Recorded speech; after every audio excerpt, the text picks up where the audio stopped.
The patrons have spoken and they've given us Seismitoad. A Unova native, this Pokemon first encountered by trainers in Black and White goes from the adorable Timpole to the charming yet somewhat off-kilter Palpitoad to the full-blown strange-eyed Seismitoad. Maybe only we see it, but there's just something about it. Still, regardless of the questionable vibes of the vibration Pokemon, today we're going to be exploring its competitive history. Was its impact seismic, or was it just a useless toad? We'll find out as we ask, how good was Seismitoad actually?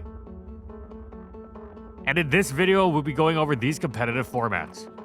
Water ground types have a long tradition of excellence. Quagsire, Swampert, Gastrodon, each useful for generally similar reasons having to do with their incredible typing, but with their own unique spin. Seismitoad continued in that vein and was one of the very best Pokemon in NU. Its primary use was as a defensive Pokemon thanks to the innate excellence of water ground typing with just the one weakness to grass, resist to fire, rock, poison, and steel, and an immunity to electric. Indeed, being a water type that couldn't get hit by Thunderbolt was wonderful.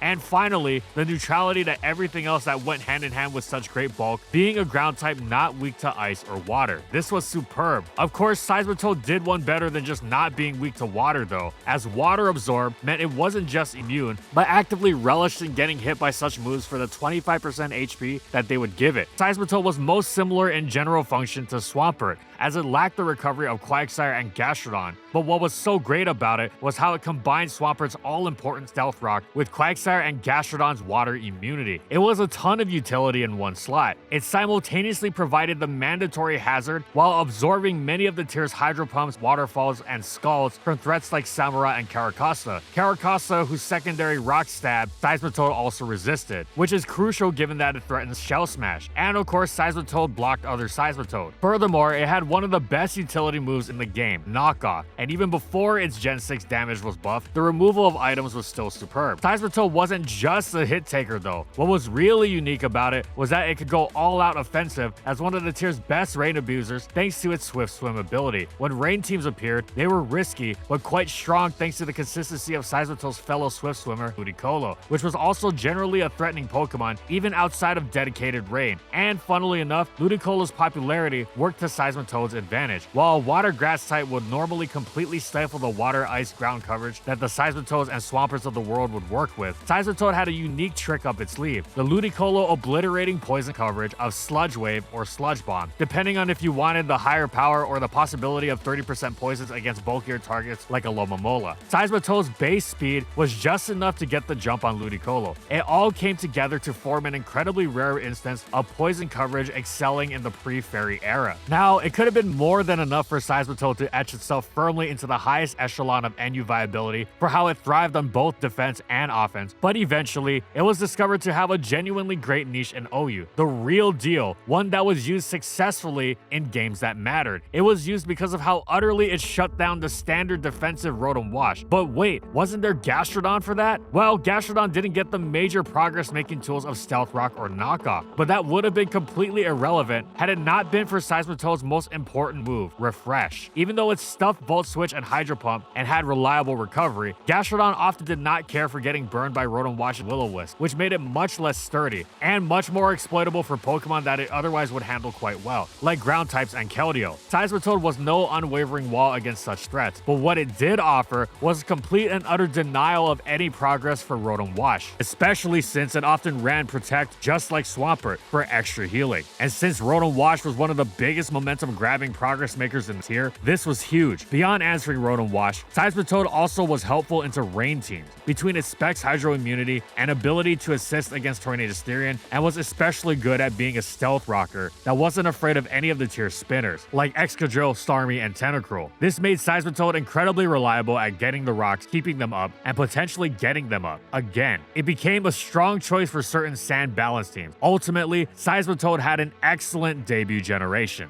Seismitoad holds the dubious distinction of being the only viable Swift Swim user available in VGC 2011, something that single-handedly designated Rain as not very good. Seismitoad simply didn't have enough in the tank to carry Rain on its own. In fact, the only notable team report for Seismitoad comes from Eganjo, who used Water Absorb over Swift Swim, specifically to bait opponents into hitting it. Seismitoad's main purpose was to spam Icy Wind and Muddy Water, providing speed control and spread damage for the focal point of Eganjo's team, a bomb Abomasnow. But the fact that Eigenjo had to defeat people with a surprise ability should say everything you need to know about how mediocre this Pokemon was. In 2013, Samuel Harzma, known for his creative team building, broke out the Toad for Orlando Regionals along with a totally unique team consisting of Breloom, Scyther, Politoed, Gothitelle, and Beartic. Samuel was enticed by the newly legal Technician Breloom, so he built the rest of the team to support it, and Rain was a great complement. Samuel ran choice specs with Earth Power, Muddy Water, Hydro Pump, and one very special coverage move. He noted that the top 12 mons in usage all were neutral to both Seismitoad stab except for Latios, Abomasnow, and Ludicolo. What's the one type that hits all of those mons super effectively? That's right, Bug. Hidden Power Bug rounded out the set and carried Samuel to a 3rd place finish before he lost to his roommate because he had forgotten to EV his Beartic. Oops.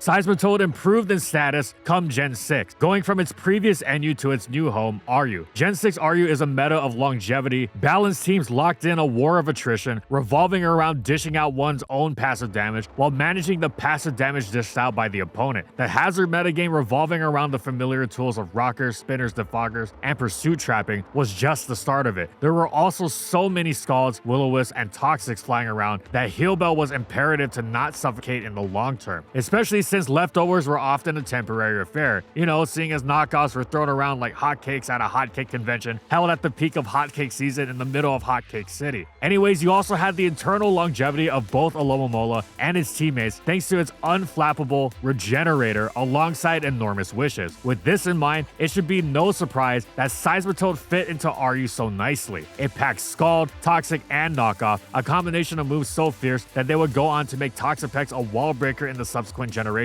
And of course, it popped up Stealth Rock wonderfully, but what really drove its effectiveness home was its longevity. It was immune to opposing Scalds, meaning it could actually heal up against something like Slowking, and if it didn't want to rely on Diance's Heal Bell, it could slot in Refresh, making it even safer into Pokemon accentuating their Scalds with their other status, like Blastoise, Jellicent, and non-knock Alomomola. Seismitoad did have to be careful of knockoff, but that was a worthwhile price, as in addition to its great longevity, it was a Stealth Rocker that was completely unafraid of both Defog Flygon and threatened to ruin Rapid Spin Blastoise with knockoff, making it superb at popping the hazard up repeatedly. It also had great defensive use against a variety of tier staples, from Rhyperior to Jolteon. Additionally, Seismitoad could pull off quite a disruptive Balance Breaker Subtoxic set, which was more difficult to fit, but should the Scaldbird find the opposing Venusaur, this could be incredibly obnoxious for standard balance teams. Mostly though, it stuck with bulk. Seismitoad wasn't a star, but it had a strong place within the balance-dominated RU landscape. Funnily enough, despite its RU status, Seismitoad was actually much better in UU, and it was almost solely because of its Scald immunity. UU had long been characterized by Scald Wars, where bulky waters like Suicune, Empoleon, and Slowking would scald each other repeatedly for lack of a better switch-in, and the water that got the first burn-off was incredibly favored. Many a metagame shift revolved around the burn crisis of UU, characterized not just by Scald, but Entei's stomach-churning Sacred Fire as well, and Seismitoad was one of them. It didn't just rise in usage, it became one of the most important Pokemon in the metagame. What was particularly wild about this was that previously, Swampert was the tier Stealth Rock water ground of choice thanks to its notably superior bulk, with its defense being especially important in taking on Mega Aerodactyl. Seismitoad also boasted knockoff over it, but there's a reason it wasn't used for that previously. Swampert was much better than Seismitoad in just about every crucial aspect, were it not for the Scald factor anyway. But precisely because of the ability to absorb the hot water, Seismitoad completely eclipsed Swampert, which fell to the wayside and watched as its replacement reveled in its ability to repeatedly switch into the Stealth Rock removing staple Defog Empoleon, making it far more reliable at getting and maintaining its rocks. Seismitoad didn't just become a crucial part of UU. No, it went far beyond that. It anchored a style of balance that became incredibly dominant, so much so that Seismitoad balance became the tier. It was the go-to playstyle. Seismitoad was usually flanked by its best friend and supporter, the similarly elite utility maestro Crobat, and often backed by Defog Empoleon to boot, as well as other Pokemon who were currently in vogue,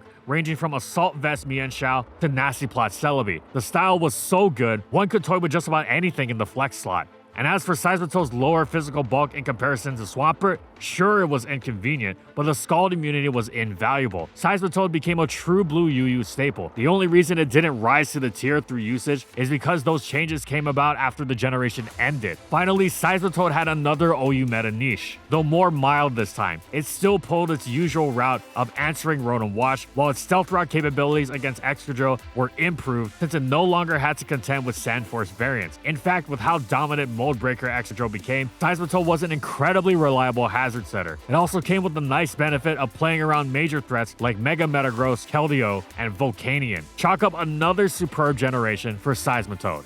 Seismitoad returned to NU in Generation 7, where it was incredibly solid defensively once again. It was a familiar story. It had the bulk and typing to take on staples like Aerodactyl, Rhydon, Steelix, and Togedemaru, while helping play around other frightening threats like Heliolisk and Magmortar. It was also nice for getting early game hazard advantages since it exerted solid pressure on other hazard setters like Garbodor and Palossand, in addition to the aforementioned grounds. Perhaps Seismitoad's best quality was how fearless it was in the face of the status that flew around in the tier. Thunderwaves did nothing, it freely launched itself into Slowking Scalds for recovery, and its refreshed and sure Toxics from Blastoise and Vaporeon weren't getting them anywhere. And of course, its ability to maintain Stealth Rock in the face of Blastoise was superb, while it wasn't particularly afraid of Defoggers either. Seismitoad's deceptively good speed was taken advantage of here, with its natural bulk being sufficient and where it could slap on a timid nature and enough investment to outrun Incineroar, which was majorly helpful for helping Seismitoad keep it in check in ways even a max bulk variant couldn't, given how it collapsed the Swords Dance sets. Of course, a bulked out variant was perfectly feasible, depending on the team. If Incineroar was otherwise handled, feel free to max defense and enjoy really walling Aerodactyl. Generally, Gen 7 NU Seismitoad was rather unspectacular, very workmanlike in how it consistently did this job, without flash but with truly superb reliability. It basically did its usual defensive shenanigans, and that was all it needed. Seismitoad also has similar roles in all of RU, UU, and OU, but the roles were much more minor compared to the previous gens. At this point, the power creep was getting too much for it, especially without recovery. It was more of a technically you can still use this kind of deal, but it wasn't actually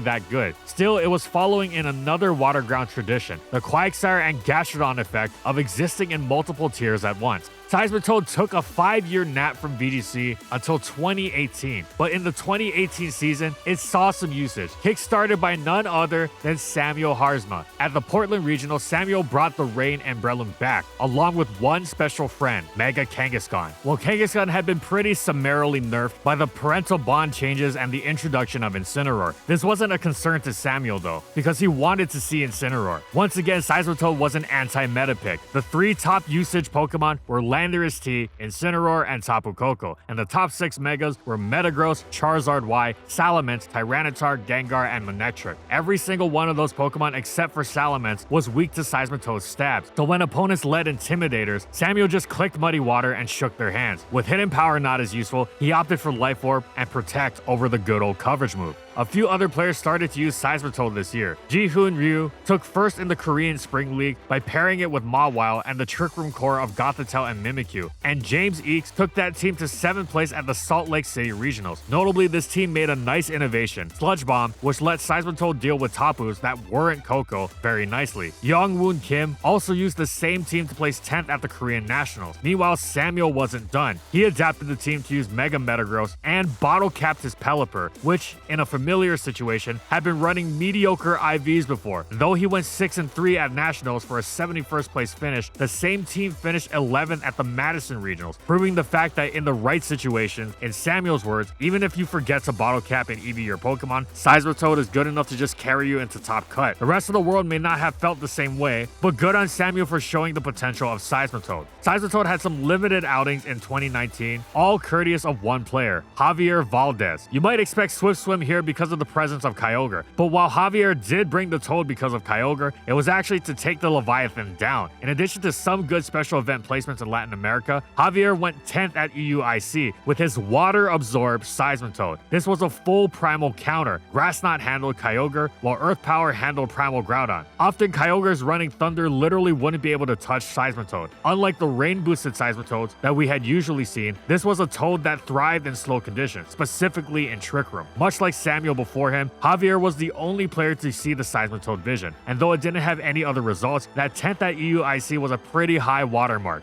Gen 8 Axe Refresh for some reason that was probably really good, like keeping the otherwise broken Seismitoad in check, but even this nerf from Toad found its greatest role yet. As an early Gen 8 OU, it was consistently in the top 8 or so of the usage statistics. This was just about solely due to Dracovish, whose Vicious Wren makes Palafin look like a pretty decent UU Pokemon by comparison, and this obliterated just about everything else. Seismitoad, with its ability to actually heal from this move, was thus invaluable. The Dexedin metagame of the time did not have the speedy powerhouses for a reliably fast-paced offensive approach, so most teams were quite balanced, which thus gave Dracovish plenty of opportunity to ruin everything. Some teams tried to quell its insane power with both max defense Ferrothorn and Toxapex. Talk about excessive, but this was quite specific, and it was generally easier to just use Seismitoad instead, especially because at the time there was a severe lack of bulky grounds to compete with. You generally want a bulky ground in Stealth Rocker anyway, so why not bring the one that actually answers the ridiculously broken threat? Beyond this, it was generally good at taking hits in that classic Seismitoad way, countering threats like Nasty Plot, Rotom Heat, while doing its usual knockoff, stabs, protect, and toxic kind of dance. The meta-defining Wish Teleport Clefable ensured even Seismitoad's lack of reliable recovery wouldn't prevent it from staying healthy. Eventually, Seismitoad's popularity got to the point where the player base leaned into its move pool to take advantage of its newly gained Power Whip. But even if it hadn't gotten that, they likely would have done the same with its previously learned Grass Knot. Regardless, Power Whip was used solely to take on opposing Seismitoad. In fact, it was quite similar to Landorus running HP Ice for itself. Dracovish wound up getting banned, and predictably, Seismitoad near fully disappeared. It did get some usage later in the gen as a niche Swift Swimmer. Rain teams themselves were quite niche, but it was decent as a sort of Mega Swampert cosplayer. Its newly gained Weather Ball hit quite hard, and it had some solid coverage for anti-rain pokes, which made it interesting. Focus Blast for Ferrothorn, Power Whip for Rotom Wash, Sludge Wave for Tapu Fini. Still, it was back to the lower tiers for Toad. There, it was once again decent, doing the usual thing. It had another niche in UU where it competed with Swampert, which was generally better, especially now that it had Flip Turn, but Seismitoad's Water Absorb and Knockoff were useful enough to where it find a niche, though the tier wasn't so scald-laden as to equip Swampert as it had in Gen 6. Seismitoad settled into RU, and there it was much better. Not a flashy star, but then again, that was never its style. It simply wielded its defensive reliability as it always had. In the wake of the removal of Hidden Power, it now completely countered Raikou, uniquely so now that the Electric had gained the new ground-hitting Scald. Its other coverage, Aura Sphere, bounced right off. As always, Seismitoad was a good Stealth Rocker, though it was a little on the passive side, so some players shied away for fear of letting in dangerous threats like Celebi, Reuniclus, and Guzzlord. It was a fine Pokemon, but it wasn't going to be matching the more elite grounds like Flygon, but it did have some interesting offensive lure potential though, with even the capacity to run Choice Band, whose Power Whip with Thrash Milotic, and whose Ice Punch with Smack Noivern and Rotom Mow. All in all, Seismitoad started Gen 8 at its best, though this didn't last when the Beast at Hard Counter was banned, but having countered that Beast remains quite an achievement. Continuing the trend of single appearances in an entire format, Seismitoad only showed up once in 2020, on Bingji Wang's 5th place at the Collinsville Regional, where he leveraged the good coverage of Sludge Bomb, Earth Power, and Muddy Water to hit common threats like Togekiss, Tyranitar, Metagross, Heatran, and more. While Bingji had no way to set up rain outside of his own Max Geyser, he still ran Swift Swim, letting his Seismitoad function in both Trick Room and as a rain counter. And once again, that's about it for Seismitoad this year. But 2022 was the Seismasauce. In earlier Series 12, Seismitoad saw its highest usage ever, because with Kyogre back, not only could it go fast, it could make its whole team go fast, thanks to one move, Bounce. Suddenly, Seismitoad was the best max Airstream user Rain could ever hope for, which was especially valuable when you were trying to throw out as many Kyogre water spouts as possible. Just like in 2019, Seismitoad was also valuable for its grass coverage, albeit through a different move, Power Whip. With this, Seismitoad could handily eliminate the #1 enemy to rain teams, its fellow ground water type Gastrodon. A variety of players put up good results on Seismitoad teams that made use of this combo, including Wu Yi Hung, Juan Benitez, Gabriel Roeder, Shunsuke Omori, Scarlett Andrews, and Marco Fierro. With time, however, players trying to beat Kyogre started packing one Mon, Rillaboom, and unfortunately for Seismitoad, no amount of speed boosting could keep it safe from a Grassy Glide. Despite putting up strong results at the start of Series 12, Seismitoad quickly dropped off as those teams utilizing Rain looked to balance out their defensive typings, but not before having arguably its most impactful season, finally accruing a list of results as opposed to one single bullet point. And that's it. So how good was Seismitoad actually? Well, it's had a great competitive history in the rich tradition of its fellow water ground types, right down to the way it transcends its hearing status. It started out in Gen 5's NU, where it excelled, but it also wound up carving out a genuine niche for itself in OU, which it repeated in Gen 6, where it actually improved in rank to RU, where it was quite solid. But its real star moment in this gen was how it leveraged its Scald immunity into becoming such an elite Pokemon that the go-to team style it was used on became the metagame standard. Gen 7 saw it return to NU to solid effect, but without much impact in the tiers above. However, in Gen 8, for some time, it wasn't just OU, but was one of the most important Pokemon in the tier for how its water immunity prevented complete destruction by Dracovish Fish's Rend. After Dracovish's ban, Seismitoad fell off quite a bit, but had its niche in UU while becoming a solid RU Pokemon again, and eventually was even rediscovered in OU for its Swift Swim niche. Ultimately, Seismitoad has been quite successful. Thanks for watching, everyone, and thank you so much to our patrons for continued support of our videos and for voting for this Pokemon for this month's patron pick.